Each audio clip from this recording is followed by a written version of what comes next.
as you can imagine, we've been after this general to sit down and talk to us about, Ukraine's chances and its changing fortunes, certainly since he became the head of all the forces back in February. And finally, at this time, we sat down with him, which, as you can imagine, is a crucial time. We've been reporting all week about the uptick, the significant increase in Russian ballistic missiles, cruise missiles, drones that have been pounding cities, including Kyiv, pounding all sorts of infrastructure. And so I asked him about the bigger picture. I asked him about the Kursk operation. I asked him about morale on the front line. I asked him about, being outmanned and outgunned still by the Russian forces. And he had a lot of really interesting things to say. He was very frank, very candid about Kursk, which took everybody by surprise, not just the Russians, but U.S. allies as well, we understand, and has caused some debate as to whether it was the right move. He said for the first time that it was done in order to stop Kursk being used as an offensive platform by the Russians to attack, for instance, Ukraine's second biggest city, which is Kharkiv in the northeast, Sumy and all those places up in the northern area. He said that they did it in order to create a security platform, a security zone for them. And when I put it to him that it was causing some consternation, if you like, amongst the forces further down in Donetsk and the strategic hub of Pokrovsk, etc., this is what he had to say. Some of for instance, your defense minister has said publicly that the reason was to divert Russian forces from other parts of the Eastern Front. But there are others on the Eastern Front, commanders, who say it hasn't diverted enough forces, and there's still a lot of pressure on your forces on the Eastern Front, that important logistical hub of Pokrovsk. So has it been strategically a success, and even tactically a success, what you've done in Kursk?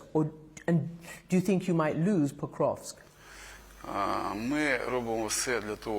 We do everything possible not to lose Pokrovsk. We increased our defense capability in the area. Indeed, over the last 6 days, the enemy hasn't advanced a single meter in the Pokrovsk direction. In other words, our strategy is working.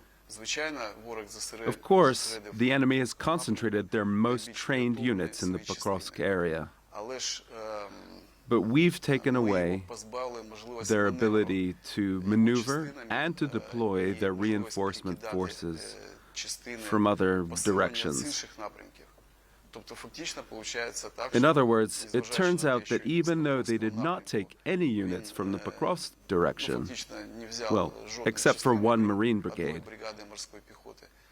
they are now unable to maneuver their reserves as they used to. And this weakening definitely has been felt in other areas. We note the amount of artillery shelling as well as the intensity of the offensive has decreased. In fact, the Pokrovsk direction remains the most problematic for us, whereas the situation has stabilized in other areas. So I think this strategy was chosen correctly, and it will bring us the desired result. There appears to be, and certain commanders and frontline soldiers have told CNN that there's a bit of a morale problem in some parts of the front line, that a lot of young conscripts, young trainees are being sent out there. The battle is very difficult for them. Some of them just leave the trenches and go home. And I just wondered, again, you said boosting morale is a very important part of your job. And I think there's something like 19,000 cases that have been brought before the military authorities of desertion and a failure to turn up for duty. Talk about that. How can somebody like you boost morale and make people still want to fight? Because we hear that moment of patriotic fervor that was so obvious at the beginning of the invasion seems to be cooling down. цьому питанні праві. You're right on this point. І питання морально-психологічного стану. The issue of morale дуже is a важливий very на important нашій роботі. area Ну, і, of our work. звичайно, Of course, talking about the Kursk operation, опять-таки, вели мову we про should посил- note this is what has significantly improved the morale чинник, of not only значно the military, повисив рівень but морального the стану entire Ukrainian не population. тільки військовослужбовців, а всього і населення України.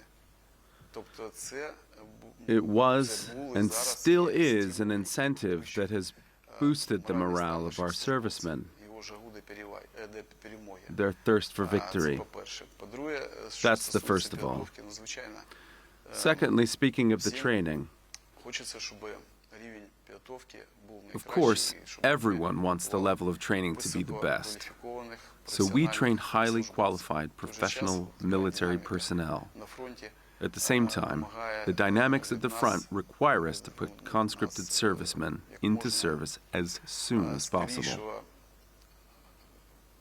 скажімо, постановки до строю тих військовослужбовців, які That is why we conduct a compulsory basic military training for at least a month. не менше місяця, кваліфіковану підготовку, так And qualified training, which is at least 2 weeks a month. Таким чином, наші службовці проходять підготовку. I want to know, I mean, you as commander, do you go to the front lines? Do you go to the trenches? Do you talk to soldiers there and commanders? What do they say to you? Because I know some of them have been there for, more than 2 years. They barely get rotation. They don't get to see their family. There are these glide bombs, these terrifying things and the drones, and there's just so much. I mean, it's almost World War I kind of, attacks on them in the trenches. And they're there for a long time with no real hope of rotation. What do they say to you when you go to see them and talk to them? Ну, по-перше, ми спілкуємося з ними однією мовою. First of all, we speak the same language. Ми розуміємо один одного, незважаючи з тим, з ким We understand each other, або це no matter who I am talking звичайний to, солдат рядовий, whether this is an наприклад, ordinary soldier, бригади, a rifleman, for example, батальйону. or a brigade commander, or a battalion commander. На цій війні You know that фактично I have been in this war since 2014, and over the last 2.5 years, 2,5, навіть з початку since the beginning of the full-scale aggression, приймаю участь в бойових діях. I've personally been participating in combat operations as the commander of the operational and strategic group. Зараз в якості Now I am the commander-in-chief of the armed forces of Ukraine. фронт In other words, the front line is my life. We understand each other. I know all the problems that our servicemen, soldiers, відчувають. and officers experience. It was extraordinary to hear him be so frank, and he also talked about the slow delivery of U.S. weapons, and he talked about how it caused a huge loss of life, that congressional sort of stalemate that delayed weapons and ammunition for 7 months. Luckily, he says they have them now, and they're putting them to the best use. Jana? It really is interesting that the way he describes the Kursk offensive, which, as you note, surprised Ukrainians as much as it surprised the rest of the world, including their biggest benefactor, the United States, was viewed as a strategic incursion to stop it being used as an offensive platform in their attacks against the Kharkiv area. Exactly, and it's the first time they've really laid this out because, a lot of the talk in the media, talk sort of amongst sort of experts was suggesting that it's like we're going in there to get land as a bargaining chip, but he did actually also say we have taken a lot of Russian POWs, which we hope to exchange for our POWs. But even when I talked to Foreign Minister Dmytro Kuleba, who has since resigned and been reassigned this week, he told me me that this was not about trading. This was about making a point of defeating Russians right there in this very, very strategic area, and to prevent them from being able to conduct these attacks against Kharkiv, which, as you know, they have periodically tried to take, and they've been rebuffed every time. So it's quite a big deal what they've done, and the question is, what does happen to the rest of this eastern and southern front line? They are really hoping for more equipment. They obviously want a lot more anti-air defense systems, anti-missile defense systems, because that has been just really the bane of this country's life for the last 2.5 years, because Russia has that superiority. And they say the problem with delaying this weaponry and ammunition to us means that we just lose a lot of our good people, and at a time when clearly they can't afford that. As you heard him say, we need more and more people. But he's thanked the US, he thanked their allies, and he said we must win, and he said together we are stronger. He said that in English, that last part.